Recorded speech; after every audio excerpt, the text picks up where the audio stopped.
servir Dieu, on ne peut pas bien servir Dieu si on ne le craint pas. Les employés d'une entreprise travaillent avec acharnement, rendent des résultats, des rapports à temps et à l'heure, sont constamment à leur poste. Vous m'entendez, non? Pasteur, oui. Ok. Ils sont constamment à leur poste. Ils font ce qu'on leur demande de faire parce qu'ils craignent leur chef. Ils savent que s'ils ne font pas ce qu'ils doivent faire, à la fin du mois, le chef va sanctionner en coupant le salaire. Donc il y a une sorte de crainte de l'employé de perdre son boulot, de perdre son salaire. Donc l'employé travaille avec la crainte qu'il a intérêt à bien faire. S'il ne fait plus bien, il peut perdre son poste. Et pour être de bons serviteurs de Jésus-Christ, il nous faut craindre Dieu. Il y a une histoire dans la Bible. On va voir comment la crainte. Parce que dès que les gens craignent Dieu, les gens vont s'activer. Les gens vont se mobiliser. Les gens vont se bouger. De même que dans une entreprise. Parce que les employés craignent de perdre leur place. Alors ils se bougent. C'est pourquoi tu le verras dans les entreprises. Il y a d'autres qui font des heures sup. Il y a d'autres qui se mettent des pots de banane. Parce qu'ils veulent que tel glisse. Pour moi, je monte. D'autres sont des esclaves de leur chef. Parce qu'ils veulent être bien vus aux yeux du chef pour que, à la prochaine nomination, je sois nommé. Donc, vous voyez que cette crainte du patron, d'accord, c'est une des motivations qui amène l'employé à travailler d'acharnement. Donc, la crainte de Dieu, pour nous les chrétiens, c'est un élément qui va nous aider à bien servir Dieu. Donc, l'histoire dans la Bible, c'est l'histoire de deux femmes. Deux femmes qui avaient reçu l'ordre de tuer tous les nouveau-nés. Donc, les deux femmes, le pharaon leur avait dit, tuez-moi tous les nouveau-nés que vous allez voir. Et notamment, il était question parce qu'il voulait chercher à tuer Moïse. Et cette instruction était claire. Ce sont elles qui devaient tuer l'enfant. Mais la Bible dit que de ces deux femmes, ok, ces deux femmes n'ont pas exécuté l'ordre. Au lieu de tuer l'enfant, elles ont caché l'enfant à Moïse. Et la Bible précise que c'est parce que ces femmes-là craignaient Dieu. La crainte de Dieu les a amenées à ne pas tuer l'enfant, mais à le cacher. Donc lorsque vous avez la crainte de Dieu, lorsque dans une église, il y a la crainte de Dieu, lorsque les responsables, les pasteurs, les ouvriers ont la crainte de Dieu, peu importe la pression de la vie, peu importe la pression du travail, peu importe la pression de la famille, peu importe, d'accord, ce qui se passe dans votre vie, à cause de la crainte que vous avez de Dieu, que vous travaillez pour Dieu, il y a certaines choses que vous ne pourrez jamais faire, même si vous devez y laisser votre vie. Il y a certaines négligences, nonchalances que vous n'aurez pas par rapport à l'œuvre de Dieu à cause de la crainte que vous avez de Dieu. Donc beaucoup de personnes facilement se résignent, facilement ne font plus ou ne font pas correctement ce qu'il leur est demandé parce que beaucoup de chrétiens, beaucoup de responsables, beaucoup de pasteurs n'ont pas la crainte de Dieu. C'est pourquoi on peut faire l'œuvre de Dieu avec nonchalance. On peut se désengager facilement. On peut démissionner facilement. On peut passer tout un mois sans rien produire, sans produire d'âme, sans mener les âmes à l'église, sans suivre une âme, sans faire le rapport, sans faire le travail qui nous est demandé facilement. La vérité, c'est que beaucoup n'ont pas la crainte de Dieu. C'est pourquoi il y a cette nonchalance dans la maison de Dieu. Dans Exode chapitre 1, verset 20, dis-nous ça, dis-toi. Exode 1, verset 20 à 21, je lis la parole de Dieu. Dieu fit du bien aux sages femmes et le peuple multiplia et devait très nombreux. parce que les sages-femmes avaient eu la crainte de Dieu et Dieu fit prospérer leur maison. Alléluia. Regardez ce qui se passe quand la crainte de Dieu est là. Je disais que la crainte de Dieu, la crainte de ton employeur, la crainte de ton patron, la crainte de ce que si tu ne fais pas bien, tu vas perdre ton travail, ça va te motiver à travailler. Et vu que tu vas travailler, eh bien, tu vas progresser. Eh bien, tu auras des promotions. Pourquoi tu as la promotion? C'est parce que tu travailles bien. Pourquoi tu travailles bien? C'est parce que tu as la crainte de perdre ton poste. Alléluia. Donc, ces deux femmes ont eu la crainte de Dieu, alors elles ont travaillé pour Dieu en protégeant l'enfant. Et vu qu'elles ont travaillé pour des enfants, alors elles ont eu la promotion. Et cette promotion est que Dieu a fait prospérer leur maison. Donc, comprenons que lorsque la crainte de Dieu est dans une église, et dans un comité, et au milieu des responsables, ok, elle va amener la croissance. La crainte de Dieu dans une église va produire la croissance. Parce que les chrétiens seront productifs.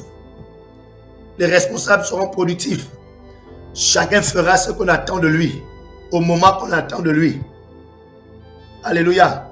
La crainte de Dieu nous permet de recevoir beaucoup de choses de la part de Dieu. Lorsqu'on craint Dieu, nous recevons de Dieu beaucoup de choses. C'est par la crainte de Dieu que nous allons faire tout de façon respectueuse. C'est par la crainte de Dieu que nous allons produire les fruits. Parce que nous comprenons que ne pas produire des fruits, ce n'est pas obéir à Dieu. Et ne pas obéir à Dieu, c'est se confronter à Dieu. Parce qu'on craint Dieu, on ne va pas se confronter à Dieu, alors on va produire les fruits.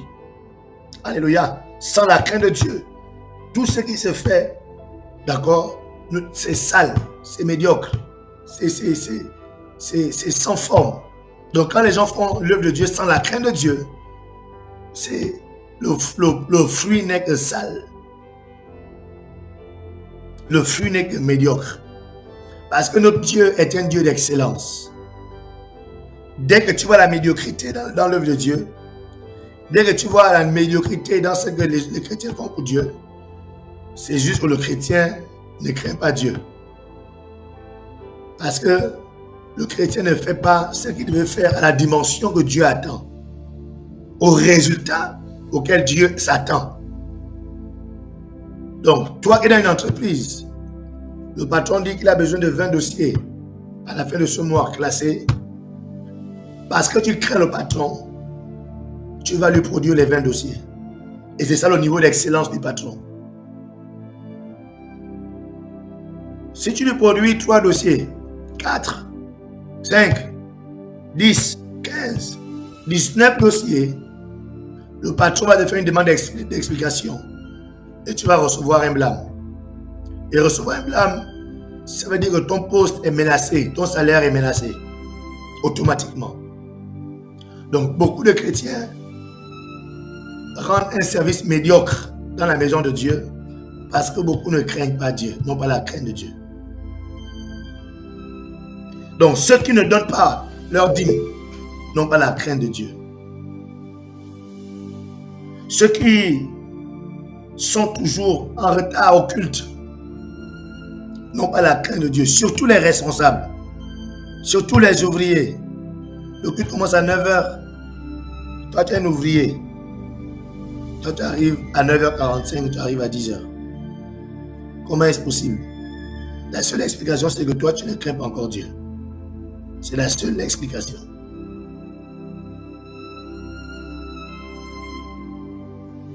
Donc, on va prier ce soir.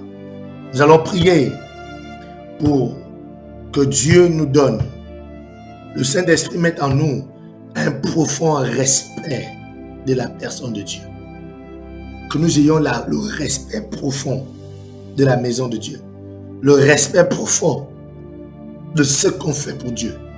Que l'esprit d'excellence, que l'excellence soit toujours notre vision. Dès qu'on est appelé à faire quelque chose, nous devons toujours viser la perfection totale, l'excellence dans le rendu de ce qu'on doit faire pour Dieu.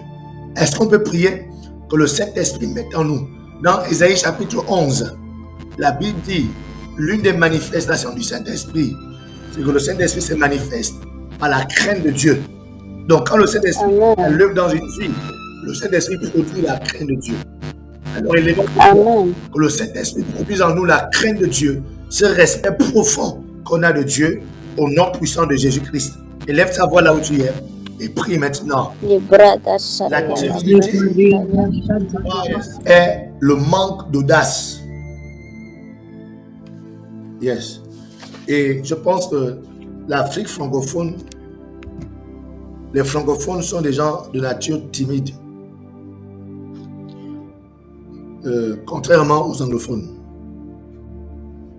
C'est-à-dire on manque d'audace. Beaucoup de francophones manquent d'audace. La timidité, c'est le manque d'audace. Le manque d'ardeur. Yeah. C'est pourquoi quand tu vois un francophone prier et un anglophone prier, il y a une grande différence. Quand tu vois un anglophone adorer, un francophone adorer, il y a une différence. Dans la prière de l'anglophone, tu sens l'ardeur, tu sens l'énergie. Mais le francophone, quand il prie, oui, il prie, mais tu ne sens pas cette ardeur. Donc, la timidité, c'est-à-dire tu manques d'audace et d'ardeur dans ce que tu fais. Oui, tu es responsable de ce comité. Oui, tu es responsable. Tu es dans le secrétariat. Oui, tu es responsable de cette cellule. Mais on voit que dans ta façon de faire, il manque d'ardeur. Il te manque d'ardeur. Il te manque d'audace. Ce qui fait que beaucoup de cellules ne fonctionnent pas correctement parce que les responsables manquent d'ardeur. Ils ne sont pas audacieux. Ils ne sont pas audacieux même dans la prédication, dans le fait d'exprimer les dons spirituels, dans le fait de parler au peuple de Dieu. Il manque d'audace, il manque d'ardeur. La timidité, du moins, une personne timide fait des choses, mais il manque de vigueur. Il n'a pas refusé de ne pas faire, il fait, mais dans sa façon de faire, il n'y a pas la vigueur. Alléluia. Et l'apôtre Paul dit, non, ce n'est pas un esprit de timidité que vous avez reçu pour faire les choses de façon nonchalante. Vous avez reçu un esprit de force. Donc, dans ce que vous faites, on doit pouvoir ressentir de l'énergie, on doit pouvoir ressentir de la force, on doit avoir de l'audace, parce que c'est un esprit de force qui est en nous. Donc, nous comprenons qu'à chaque fois que nous avons à faire l'œuvre de Dieu, lorsque nous faisons l'œuvre de Dieu avec négligence, lorsque nous faisons l'œuvre de Dieu avec nonchalance, c'est parce que nous étions animés d'un esprit de timidité. Alléluia. L'esprit de timidité nous animait. Ce soir, nous voulons prier afin d'expulser l'esprit de timidité du milieu de nous. L'esprit de timidité dans notre façon de servir Dieu. L'esprit de timidité dans notre façon de prier, notre façon de prêcher, d'annoncer la bonne nouvelle, d'expulser du milieu de nous, du milieu des responsables établis, l'esprit de timidité par le nom puissant de Jésus-Christ de Nazareth. Élève ta voix et prends autorité et expulse l'esprit de timidité. Expulse l'esprit de timidité. Nous cassons l'esprit de timidité. Et nous demandons d'un esprit de éveiller l'œuvre de Dieu. L'esprit d'évêque, c'est un esprit qui est conscient que l'œuvre de Dieu ne s'arrête pas dimanche après le culte. Que le travail de Dieu ne s'arrête pas dès qu'on a dit Amen. Quand l'esprit d'évêque attrape une église, cette église est constamment en train de travailler. Ses responsables sont toujours en train de réfléchir. Ils sont toujours à pied d'œuvre. Alléluia. Donc, même si tu es à la maison, Amen. Étant à la maison, tu sais que, on a dit quoi aujourd'hui? Tu revois tes annonces. Ah oui, on a dit mardi, il y a ceci. Et là, tu commences déjà à t'organiser. Tu penses déjà à ton comité. Tu es responsable du comité, d'accord? Étant au travail, tu vas sur l'ordinateur. Bon, aujourd'hui, avec les comités, on va faire comment? Bon, qu'est-ce qu'on va faire aujourd'hui? On va faire ça. Ouais, pourquoi? Après, à un moment donné, tu laisses d'abord le travail du comité, vu que tu es dans ton travail séculier. Tu fais ton travail séculier, tant. Dès que tu as un petit temps, tu reviens au travail de ton comité. Bon, oui, il y a le frère là qui a dit qu'il n'a pas assis. Bon, comment on va faire? Oui, il y a la soeur là. Ah oui, il y a ce chant. Ah oui, il y a ceci. Ah oui, on doit faire ceci. Ah, on doit faire ça. Après, boum, quand la pause est finie, tu reprends ton travail séculier. L'esprit d'évêque, l'apôtre Paul dit, jour et nuit, j'ai travaillé. L'esprit d'évêque, c'est un esprit qui travaille jour et nuit. Donc, dès qu'on t'établit responsable, dès que tu fais quelque chose dans la maison de Dieu, tu dois comprendre que dans la maison de Dieu, il n'y a pas de repos. Il n'y a pas de temps de pause. Alléluia. Donc, même la prière que tu es en train de faire à minuit, c'est le travail de l'œuvre de Dieu. Tu es en train de travailler pour Dieu. Parce que les anges de Dieu sont en mouvement par nos prières. Donc, quand l'église ne prie pas, les anges ne sont pas en mouvement. Donc, ce sont les chrétiens qui mettent les gens en mouvement pour permettre à ce que l'œuvre de Dieu soit faite. Pour permettre à ce que les âmes soient établies, pour permettre à ce que les âmes croissent spirituellement, pour permettre à ce que le Saint-Esprit ajoute les âmes dans l'église. Il faut qu'il y ait des gens qui prient, qui jeûnent, qui intercèdent. Donc, ce sont les prières, l'intercession, les supplications des chrétiens qui favorisent une atmosphère pour permettre au Saint-Esprit d'ajouter les âmes à l'église. Donc, si on devait faire les pauses que nous tous là, dimanche, c'est bon, on ne fait plus. Bon, moi encore, vous allez dire que non, je suis un pasteur à plein temps. Mais il n'y a pas, la prophétesse Aline, par exemple, elle n'est pas pasteur à plein temps. Elle a son travail séculier. Donc, imaginez qu'elle aussi dit, bon, c'est dimanche, demain j'ai mon travail. Dès qu'elle a dit Amen, là aussi, elle ferme la Bible, elle ferme la prière. Toute la semaine, elle est dans son activité séculière. Elle arrive, maintenant, là où maintenant elle ouvre la Bible, là maintenant elle pense maintenant à telle âme, elle pense maintenant à telle activité, elle pense maintenant. L'église ne va jamais fonctionner, marcher comme ça. Donc, on a besoin que l'esprit d'évêque qui rend les chrétiens conscients, qui rend les ouvriers conscients, qui rend surtout les responsables conscients que le travail, c'est jour et nuit. C'est à l'église, c'est à la maison, c'est au travail, c'est à l'école. À l'église, à la maison, au travail, à l'école. On est en travail. L'esprit d'évêque, c'est l'esprit qui te donne de maîtriser chaque membre de l'église. Tu maîtrises chaque membre de ton comité. Pourquoi? Parce que jour et nuit, tu es en contact avec eux. Que ce soit par la prière, parce que tu pries pour eux, que ce soit physiquement, parce que tu es constant avec eux, que ce soit par téléphone, parce que tu es tout le temps en train de chatter, de discuter avec eux.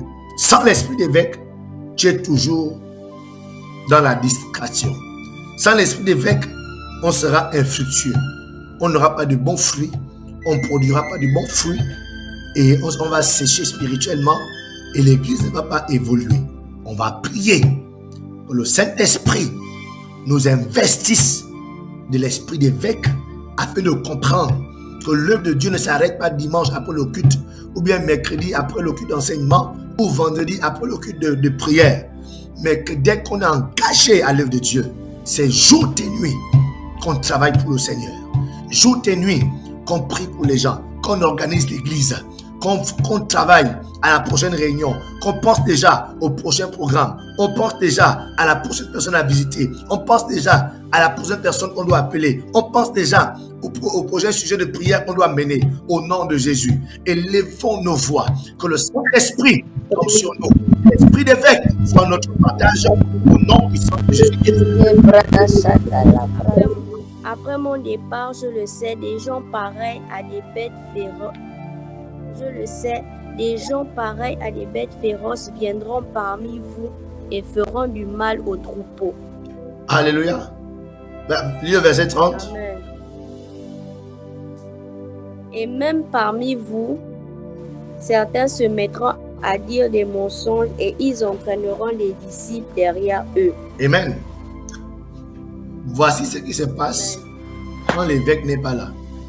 L'apôtre Paul dit, je sais, vu que je ne serai pas là, vu qu'il n'y a pas d'évêque parmi vous, de surveillant parmi vous, parce que personne ne surveille, parce que personne n'est investi par l'esprit d'évêque, parce que personne n'est conscient de ce qu'on doit veiller les uns sur les autres, alors qu'est-ce qui va se passer? C'est que il va donc s'introduire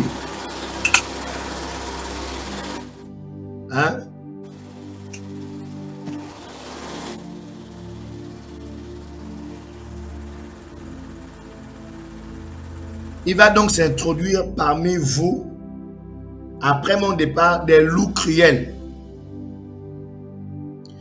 Et n'oublions pas que Jésus-Christ nous a dit que les loups dont on parle ici sont déguisés en agneaux. Donc ce sont des gens qui sont là, qui ont l'apparence d'être avec vous, d'être avec nous, qui ont l'apparence d'être des agneaux, mais derrière ce sont des loups. Et dès qu'on n'a pas de surveillant, dès qu'il n'y a pas de surveillant, dès qu'il n'y a pas d'évêque, dès qu'il n'y a pas de gens qui surveillent, automatiquement, la Bible dit, ils rentrent pour dévorer le troupeau. Donc, où sont passés les responsables de l'Église?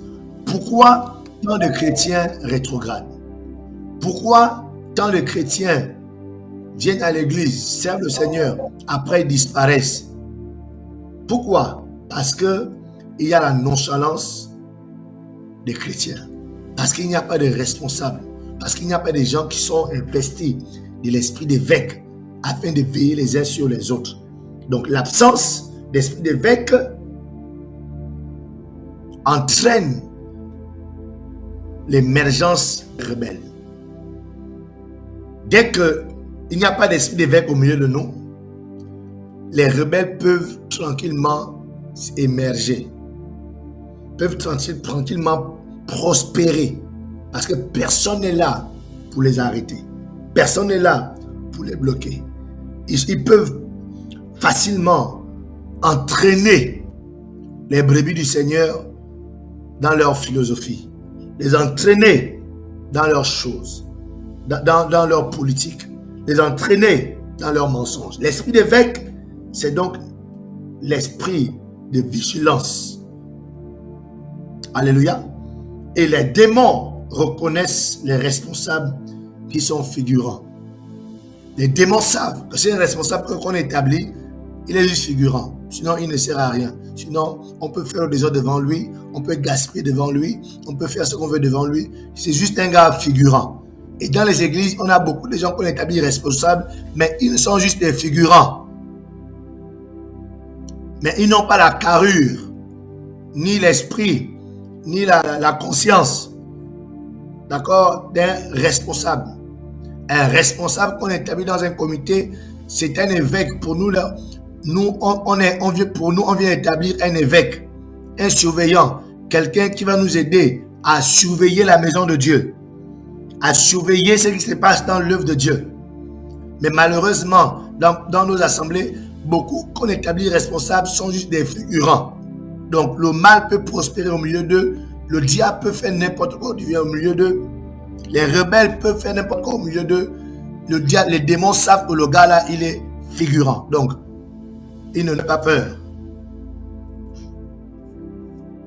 Donc, nous devons prier pour que Dieu nous donne d'avoir des responsables vigilants, des responsables conscients, des responsables qui sont investis de l'esprit d'évêque dans les comités, les diacres, les anciens, les responsables de comités, responsables de cellules, les secrétaires, tous ceux qui ont une responsabilité, d'accord, avant d'arriver même au niveau des ouvriers, mais tous les premiers responsables qu'on établit pour nous les leaders, on étend notre champ de surveillance au travers de ces personnes-là. Mais malheureusement, plusieurs sont des responsables figurants. On va prier ce soir que Dieu visite tous les responsables établis dans la maison de Dieu, que l'esprit d'évêque soit sur chacun, que tous nos responsables soient des surveillants de l'œuvre de Dieu, les surveillants de la vision, les surveillants de la doctrine, les surveillants de la philosophie, les surveillants de l'esprit du ministère, les surveillants des œuvres, des choses, des objets qui sont dans la maison de Dieu, les surveillants du bon fonctionnement de l'œuvre de Dieu, les surveillants du bon fonctionnement des cellules, du bon fonctionnement des comités, de l'applicabilité de tout ce qui est donné comme instruction dans la maison de Dieu par le nom de Jésus. Prions pour tous les responsables dans les comités, dans les cellules, au nom de Jésus. Prions, appelons l'esprit d'évêque sur nos responsables ce soir, au nom de Jésus. Pour leur taper dessus, pour les taper dessus. Sans qu'il n'y ait personne pour leur dire, ce que tu fais n'est pas bien. Voici la vision. Voici l'orientation donnée par le leader. Mais toi, tu es en train de faire ça. Le leader a dit ça. À gauche. Mais toi, Le leader dit à droite, toi tu vas à gauche. toi, tu vas à gauche. Le leader Donc, dit devant, toi tu laisse. vas derrière. Voilà. Donc, l'esprit d'intendant, c'est pour interpeller cette personne-là. Quand la personne ne comprend pas, l'esprit d'intendant va l'exposer. Il va rapporter que, ah, voici ce qui est en train de se passer. Tu as dit droite, mais lui, il est à gauche. Tu as dit on jeûne, mais lui, il a dit il ne jeûne pas. Tu as dit on fait ci, mais lui, il a dit il ne fait pas. Donc, c'est vraiment très important que nous ayons cet esprit, nous ayons ce cœur qui veille à ce que la vision, la philosophie, la doctrine de l'Église soit respectée par tous. C'est ce qu'on appelle avoir l'esprit d'évêque. C'est ça là le sens d'être un évêque. C'est ça le sens d'être un bishop, comme on dit. Un évêque, c'est un surveillant. Donc l'esprit d'évêque, c'est donc la discipline.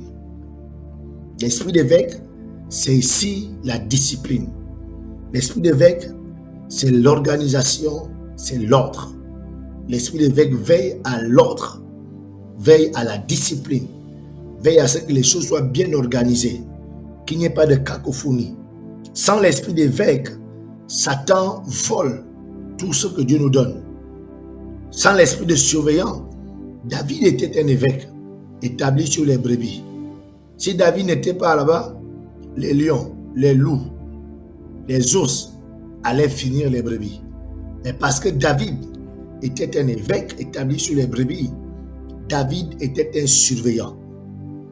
Donc quand une église n'a pas des évêques, les gens qui ont l'esprit d'évêque, le diable vole. Le diable fait disparaître les âmes.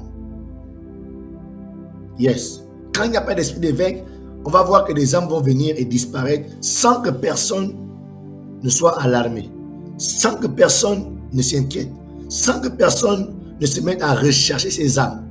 Donc du coup, l'église va stagner ou l'église va décroître. Parce que toutes les âmes que Dieu nous envoie, le diable vole ces âmes. Le diable fait disparaître ces âmes. Et nous, vu qu'on est là, personne n'est investi par l'esprit d'évêque, alors ça n'inquiète personne. Ça n'émeut personne. Personne ne se bouge pour dire non, non, non, non. Ça fait 2 dimanches, on n'a pas vu cette personne. Non, non, non, non. Ça fait 3 dimanches, ce frère, on ne le voit plus. Cette soeur, on ne le voit plus. Alors allons-y. Quand on était à la conférence, les églises comme le Bishop Dag, vous verrez que, parce que souvent, dans nos églises, on regarde au pasteur pour faire certaines choses. Le Bishop Intef nous a fait un témoignage de comment il a un jour visité une brebis. Après la visite, quand il a visité, la maman de cette brebis-là était choquée, était impressionnée, en disant au bishop que le bishop était, je pense, la 3e ou la 4e personne qui visitait son fils aujourd'hui. Donc, qui sont ceux qui sont allés avant lui? Ça veut dire quoi? S'il est parti, s'il était la 4e personne, ça veut dire que ce n'est pas lui qui a envoyé les 3 autres personnes. Ça veut dire qu'il n'y a pas eu un programme particulier pour dire, bon, toi, va visiter tel, va visiter celle, tel. Ça veut dire qu'en fait, les gens sont tellement conscients, tellement investis de l'esprit d'évêque que l'église a juste constaté que ce frère ne vient plus à l'église. Et les gens, de façon individuelle, vu qu'on se surveille les uns des autres, se sont juste organisés et allés visiter. C'est comme ça qu'une âme peut être visitée par 3, 4, 5 personnes dans la semaine. Parce qu'il y a un esprit de surveillant qui est là, qui remplit toute l'église. Et du coup, on se surveille les uns les autres. On veille les uns sur les autres. Quand il n'y a pas d'esprit d'évêque, le diable crée les divisions. Le diable crée les divisions dans l'église. Le diable divise les gens. Mais quand il y a des gens qui sont investis d'esprit d'évêque, les gens vont se rassurer que le diable n'est pas en train de diviser les gens dans l'église. Avec l'esprit d'évêque, dès que le diable va se mettre à attaquer quelque chose de précieux, tout de suite, il y aura un tas de fou. Tout de suite, les gens vont réagir. Tout de suite, les gens vont intervenir. Alléluia. Yes. Donc, tu verras que tout où il y a quelque chose de précieux, dans le monde séculier, on met ce qu'on appelle, on établit les vigiles. Vous m'entendez? Ok. Donc, dès qu'il y a quelque chose de précieux, que ce soit une banque, que ce soit une entreprise, que ce soit une maison, on met vite des vigiles. Pourquoi? Les vigiles sont là pour se rassurer qu'il n'y ait pas de voleurs. Donc l'esprit d'évêque, l'évêque est là pour se rassurer que le diable ne soit pas là pour venir voler, pour venir gaspiller. Ce que Dieu est en train de faire. On est en train de bâtir l'église, on est en train de travailler au salut des âmes. Il ne faut pas que le diable vienne gaspiller ce que le Seigneur est en train de faire avec nous. On a transpiré pour avoir cette âme-là à venir à l'église. Il ne faut pas que le diable vienne voler cette âme pour la ramener dans le monde des ténèbres. Donc, quand il n'y a pas de surveillant, l'anarchie et le gaspillage prennent place. Je reprends. Quand il n'y a pas de surveillant, quand il n'y a pas l'onction d'évêque, quand il n'y a pas des gens qui ont l'onction d'évêque, l'onction de surveillant, d'accord, l'anarchie, le gaspillage vont prendre place dans cette organisation.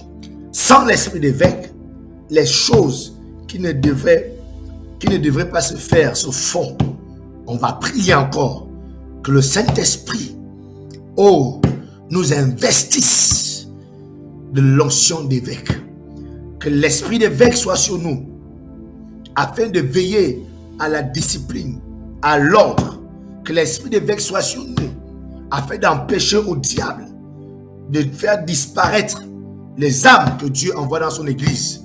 Que l'esprit d'évêque soit sur nous, afin de surveiller qu'il n'y ait pas de gaspillage, qu'il n'y ait pas de désordre dans ce qui s'est fait dans la maison de Dieu. Est-ce que tu peux prier encore que le Saint-Esprit, toi qui es là, qui es en train de prier, qu'il t'investisse de l'esprit d'évêque, mais que cet esprit soit répandu dans la vie de tous les responsables, tous les ouvriers, tous les membres de l'église, à le nom de Jésus de Nazareth. Prie, l'esprit d'évêque, l'esprit d'évêque, l'esprit d'évêque,